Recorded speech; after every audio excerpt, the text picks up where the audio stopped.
What's going on, everybody? Isaac with Diamonds and Wood Customs.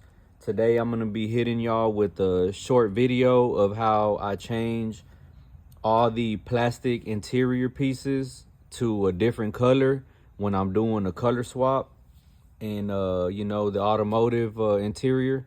So this one right here is a speaker grill. It's plastic. It's coming out of the 2009 DTS that I'm doing right now. This is the factory gray color. And we're going to go ahead and change them to a dark chocolate brown, which is the color that I'm doing on the interior right now. So for as far as materials, what you will need is you're going to need the color you're going to be painting it. Some colors come pretty close to what you're gonna be wrapping.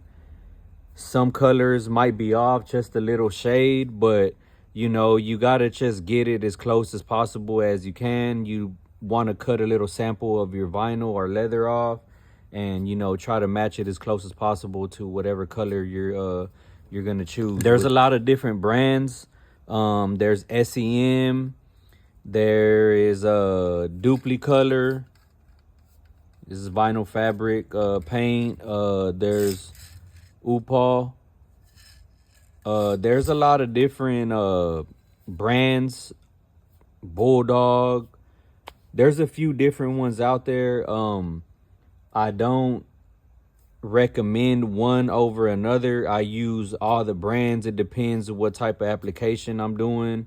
Sometimes some colors from this brand might not match up as close to colors as if I use like the Duplicolor. So it really depends on what I'm painting and what color I'm wrapping to get it as close as possible to whatever I'm gonna paint. Next thing, after you have the color of choice that you're using, you don't want to get like a fine grit sandpaper or a scuff pad just to scuff it. And the most important thing, I can't stress this enough, it would be a good adhesion promoter. This right here is what's gonna make the paint stick to the plastic. If you just took the plastic and you painted it with whatever color paint you want and didn't use no adhesion promoter, it's gonna peel and chip way easier. This adhesion promoter is sand free, so it's basically you don't need to sand and you don't need to scuff the part before you spray this on there, but I still feel more comfortable with scuffing it just to give the adhesion promoter something to adhere to. So I'll still be scuffing before I spray this, but it's basically sand free. You wouldn't need to sand it and you'll just spray it. And this is a wet on wet adhesion promoter. It melts the color into the ABS, PVC, and other plastics. So basically what this is you'll spray it on there, and while it's still wet and glossy and shiny from spraying this, you'll go back over it with this color, and then it bonds together into the plastic. Now, this is a sand-free adhesion promoter. This one right here is just a regular adhesion promoter. So on a regular adhesion promoter, you would spray the plastic, let it dry for a little bit, and then once it dries, then you'll put your color coat on there and let it dry, and then that's how this is. This is just if you don't want to sand or this is just this type of application right here that I'm gonna be using, but I'm still gonna sand and scuff it.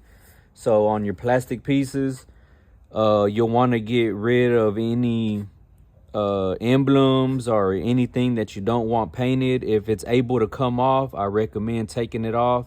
If it's just something that doesn't come off, then you would have to tape it up with some painter's tape. And if you did that, just make sure that you get a nice, clean, sharp edge and,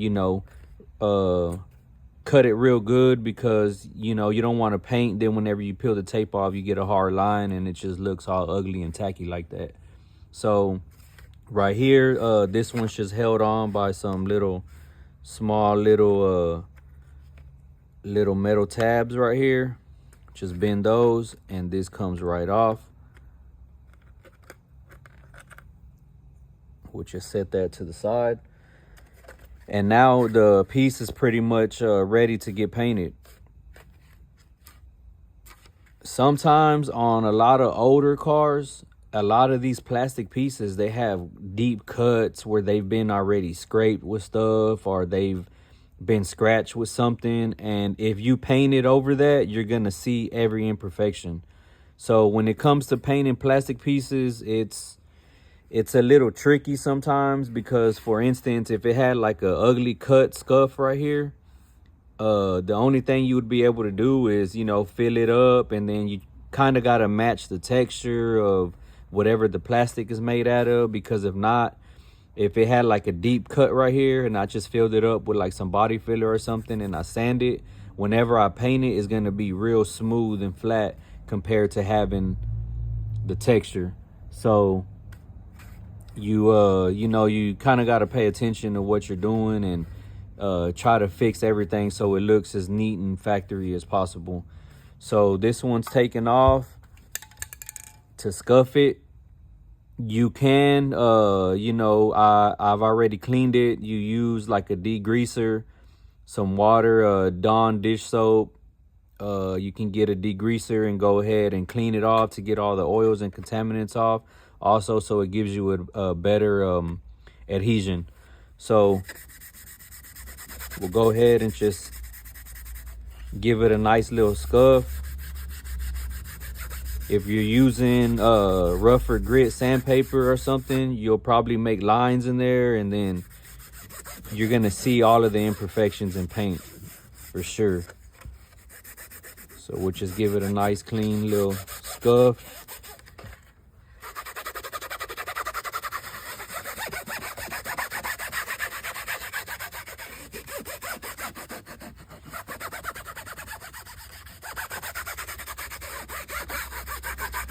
This is pretty much ready for paint already.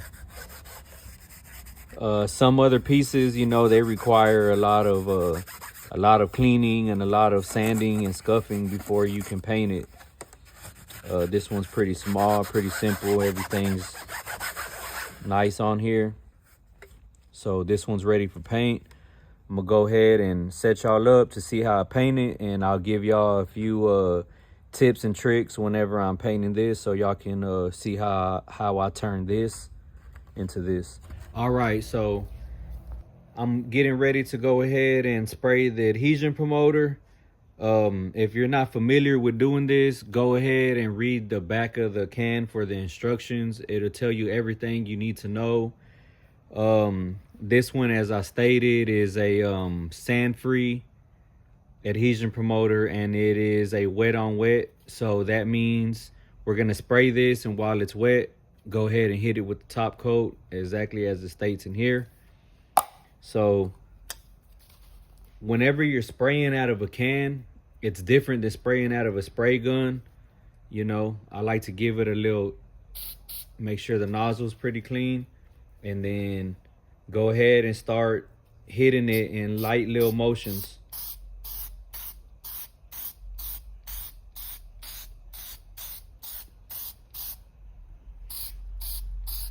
You'll want to go in up, down, side to side, left to right, right to left, bottom to top motions, because in some of these little cracks and crevices, if you just spray this way, you're gonna be not painting and missing the back side of it. If you sprayed from this side, you'll be missing this side, and so forth. So you want to go ahead and spray all the way around, even up on top. Go ahead and spray. Give it a nice little spray. Get it wet. Go ahead and move around.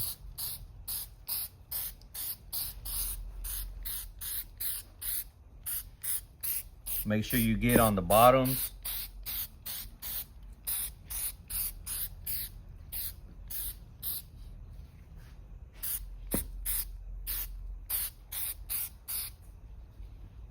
All right, so we went ahead and gave it the adhesion promoter step.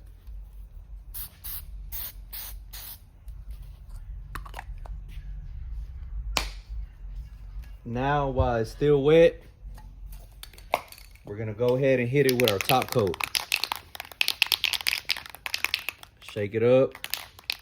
For this one, I do recommend doing light coats. I like to give it a nice little mist.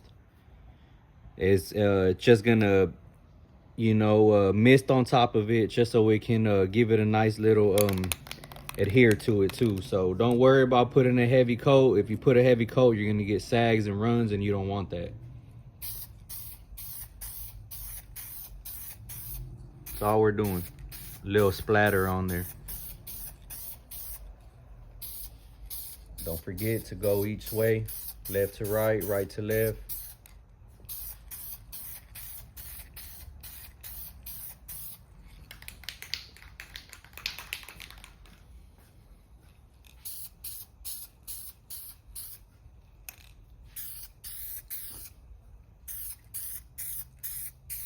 Make sure you hit the bottom. Start coming over the top. And that's it. First pass, just a little light coat. And we'll let that dry. Back of the can says to wait 5 to 10 minutes in between coats. We'll go ahead and let that dry a little bit. It's kind of cold out here right now, so I'm gonna hit it with the heat gun just to speed up the flash time.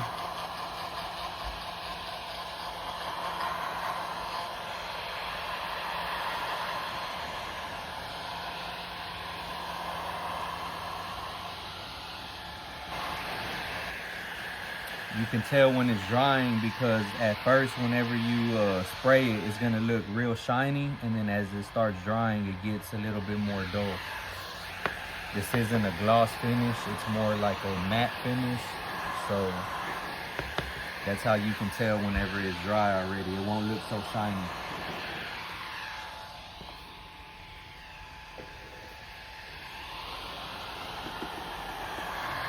All right, so we'll go ahead and start hitting it with the second coat. The second coat, you'll want to apply it just a little bit heavier than the first one. So now you can start building up the color a little bit.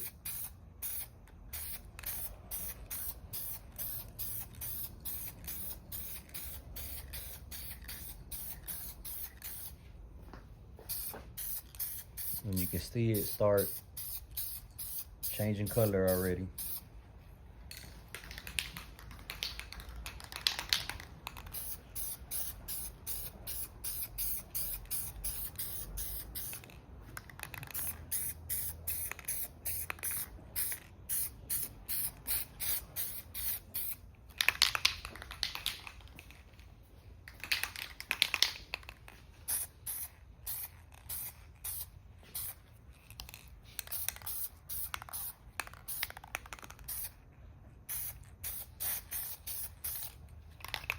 And there goes the second one. So we'll let this one dry for a little bit, hit it with the heat gun, let it dry for a little bit, and then we'll hit it with the third pass. And after the third pass, I think we should be good.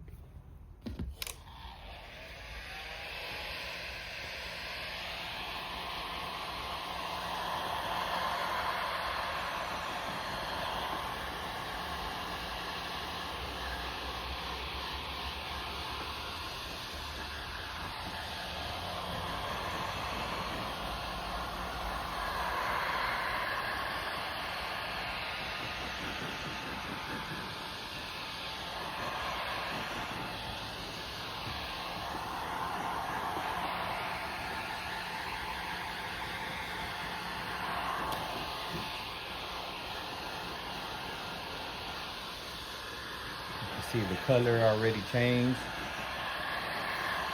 It's looking good, even, no runs, hitting all the spots, making sure all the gray or whatever former color it was is getting covered.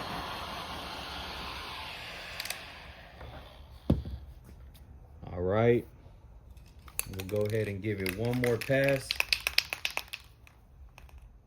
you'll want to inspect real good. I can see on the bottom right here, I'm missing just a little bit at the very bottom.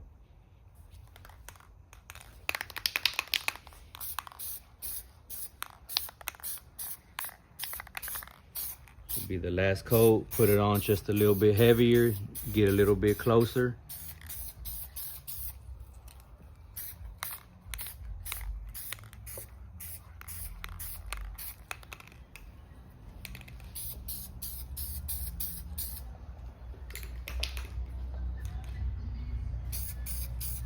And I think we're good.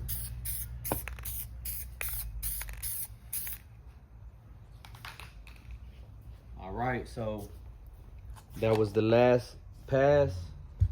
We got good coverage. We'll go ahead and let this dry.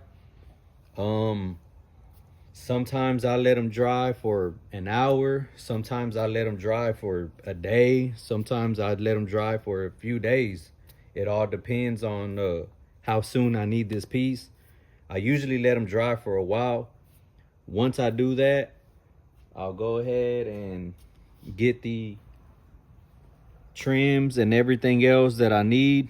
If you're doing tape on something, if you're taping up any emblems or any buttons and stuff like that, I would recommend leaving it for at least a day, maybe 2 if it's kind of cold wherever you're at. You know, let it dry completely before you peel the tape off, so when you peel the tape off, you don't peel up some of the paint with it. Once it's dry, you'll go ahead and, you know, just pop this back up in there or whatever else you're doing. Like I stated, taking your tape line off, and then once it gets done, you know, you'll be with something like this, and it'll be complete, and then it's ready to be put back on to wherever it goes inside the car. So yeah, thanks for watching. This is how I change my plastic interior trims to a different color. If you get the right adhesion promoter, you do the right prep and everything, you won't have any problems with this scraping off or chipping off or, you know, even peeling off. This type of color, this type of paint right here is specifically to change most vinyl surfaces, flexible and rigid plastics, carpet, and velour. So this can actually paint carpet. This can paint plastic. It's made for flexible rubber surfaces and everything. You can paint anything pretty much inside of your interior with this. Do I recommend that you paint your seats with it, or your steering wheel, or your armrest, or anything? No, I do not. Even though it's flexible, you got to understand, whatever you grab the most is going to get worn out the most. So when you sit on top of your seats, the vinyl squinches up, and you know, it makes little wrinkles, and all those wrinkles will become cracks if you were to paint them. So this I only use for plastic pieces only. Besides that, I think pretty much everything is covered. I appreciate y'all for watching. I'll be doing other little small videos on you know, what I do as far as in some of my interior pieces when I run into problems, or when I run into situations that I need to figure out a solution for. So I appreciate y'all for watching once again. Y'all stay tuned. This 2009 Cadillac DTS, I'll be dropping real soon.